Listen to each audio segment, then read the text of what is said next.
నమస్తే, this is Murthy from Visakhapatnam Jagadamba junction అండి. Morning కరెక్ట్గా 5:30 అవుతుందండి. 5:30 దాటేసింది అనుకోండి, 5:30. జగదంబ జంక్షన్ ఎంత నిర్మానుష్యంగా ఉంది చూసారా. ఇలా జగదంబ జంక్షన్ నుంచి అలా పూర్ణ మార్కెట్ మీదుగా ఫిషింగ్ హార్బర్కి వెళ్తున్నాను. నేను చూస్తాను, నాతో పాటు మీరు చూడండి, ఓకేనా. ఇప్పుడు జగదంబ జంక్షన్లో మీకు ఇది వరకు సుమారు ఒక 2 years అయిందండి. క్లాక్ టవర్ రోడ్ కట్టారు. అసలే ఇరుకుగా ఉంటుంది ఇక్కడ. దీనికి తోడు మరి ఏంటో ఈ నిర్మాణ విశిష్టత ఏంటో నాకైతే అర్థం కాలేదు. ఉన్న దాంట్లో రోడ్డు విస్తరణ కార్యక్రమాలు జరగాలి, కానీ రోడ్డుకి మధ్యలో ఈ స్తూపం ఎందుకు కట్టారు నాకైతే అర్థం కాలేదండి. చూసారు కదా, ఇదే ఉన్నది చిన్న జంక్షను, చిన్న సెంటర్.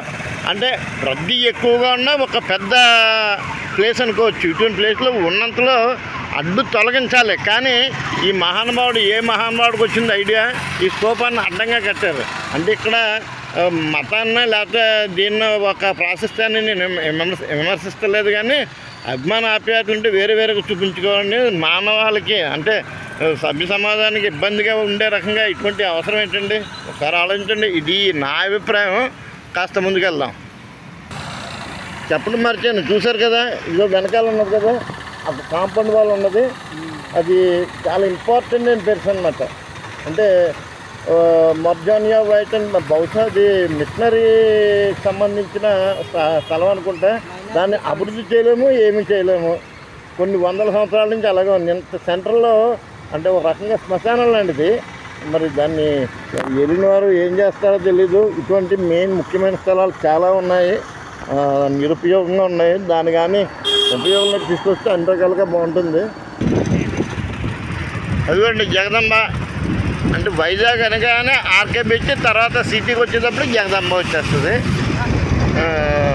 తర్వాత సింహాచలం దేవస్థానం ప్రకారంగా అదనుకోండి, ఫిషింగ్ హార్బర్, స్టీల్ ప్లాంట్, ఇదే ఉందండి. వాటర్ ఇంకా చాలా ఉన్నాయి. ఇవన్నీ మీ షాపింగ్ మాల్స్ ప్రతి ఊర్లో ఉండే, మా ఊర్లో కూడా ఉన్నాయి. కానీ ఇందులో ఒక చిన్న కొసమెరు పెయింటర్ అంటే రీసెంట్గా ఇప్పుడు మీరు చూస్తున్నారు కదా నందీశ్వరుణ్ణి. ఇటువంటి కూడలలో ముఖ్యమైన సెంటర్లో ఈ నంది విగ్రహాన్ని కట్టారు చూడండి. ఇక్కడ మహానుభావులు ఎవరు పూజ చేస్తున్నారు. సార్ మీరు సార్ గురుగారు అలాగే తీకండి సార్. ఓకే, గురుగారు ఇబ్బంది పడుతున్నారు. కానీ చూసారా, ఏదైనా సరే అంటే దేవుని పూజిస్తున్నారు లేకపోతే సంప్రదాయాన్ని గౌరవించారు నాకైతే తెలియదు, కానీ దేవుడైనా ఓకేనండి, కాదంటలేదు. దేవుడు మనకు మించిన దేవుడే ఉందండి. మానవాళికి ఇంకా మంచి చేసే దేవుడు మనం చెప్పించాడు. కానీ అంటే రోడ్డు గడ్డంగా ఇటువంటివి ఉండడం అనేది ఒక రకంగా ఇబ్బందికరమైన చర్య నా ఉద్దేశంలో. ఇలాగెళ్తే కేజీహెచ్ వస్తుంది. అలా పూర్ణ మార్కెట్కి వెళ్దాం ముందుకి. ఇదిగోండి దసపల్ల హోటల్, మీకు తెలిసిందే. పక్కన వెంకటేశ్వర స్వామి దేవస్థానం.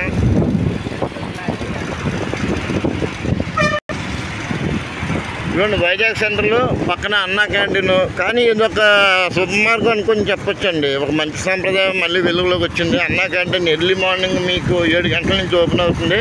5 రూపాయలకే టిఫిన్. అంటే కడుపు నిండుతుందా అంటే ఒక సామాన్య మానవుడు నిండిపోద్ది. కాస్త 400 మాత్రం ఇంకొక 5 రూపాయలు వేసుకోవాలి, తప్పదు. ఏదేమైనా బయట 30-40 రూపాయలు పెడితే కానీ దొరకని ఫుడ్ అక్కడ ప్రభుత్వం ద్వారా వెల్ఫేర్ రూపంలో లభిస్తుంది.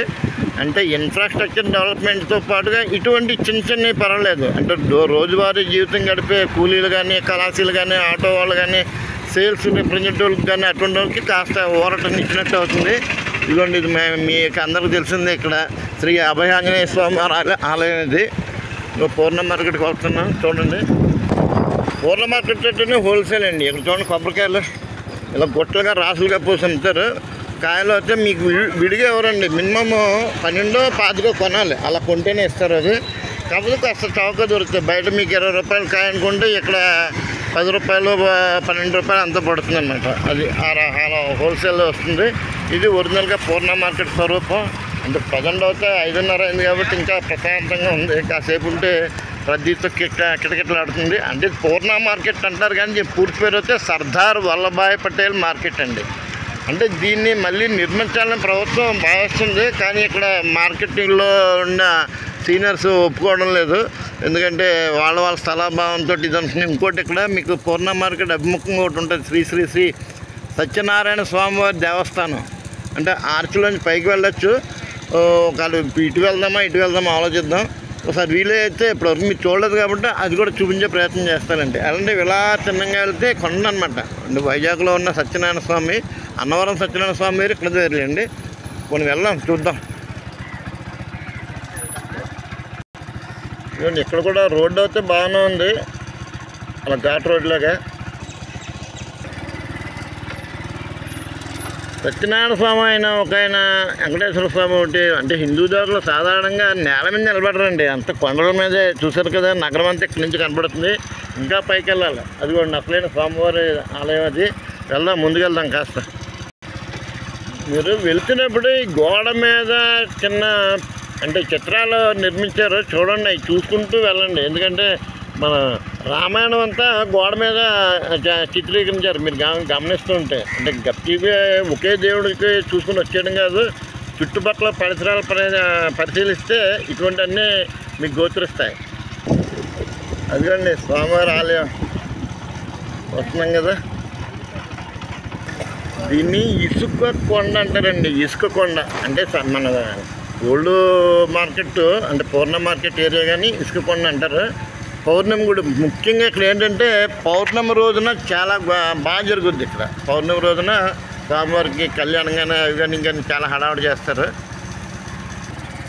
అదేండి గుడి మరి పొద్దుటే తలుపులు అయితే క్లోజ్ చేసి ఉన్నాయి. ప్రస్తుతానికి అయితే ఇలాగా బాహ్య రూపం చూడండి, అంతకన్నా ఎక్కువ చూపించలేను. మరొకసారి సిటీ నగరవేక్షణ చూడండి. అదే పునఃదర్శన ప్రాప్తి రస్తూ. ఇంకా స్వామివారిని దర్శనం చేయలేదు, మరి ఏం చేస్తానండి ప్రస్తుతం. అటువంటి క్యూ లైన్లు అన్నీ సిద్ధం చేస్తున్నారు. ఓ పక్క నుంచి సూర్యోదయం చూసారా, సూర్యరావు గారు ఎంత హ్యాపీగా ఉన్నారు. అంతేనండి, అంటే సూర్యోదయం సూర్యాస్తమం రెండు అద్భుతంగా ఉంటాయి, కాదంటలేదు కానండి. ఒక రకంగా ఎప్పుడు ఎన్నిసార్లు చూసినా ఆ తన్ను తీరని యొక్క ప్రకృతి ఆనందం అన్నది. సరేండి, అలా కిందకి దిగిపోతున్నాను. అలా పూర్ణ మార్కెట్, అలా ఫిషింగ్ హార్బర్కి వెళ్ళే ప్రయత్నం చేస్తాను. చూడండి, ఆ సుదూరంగా కనబడేది పోర్ట్ అండి. మీకు ఇక్కడ నుంచి కొంచెం చిన్న జూమ్ చేసి చూపిస్తాను.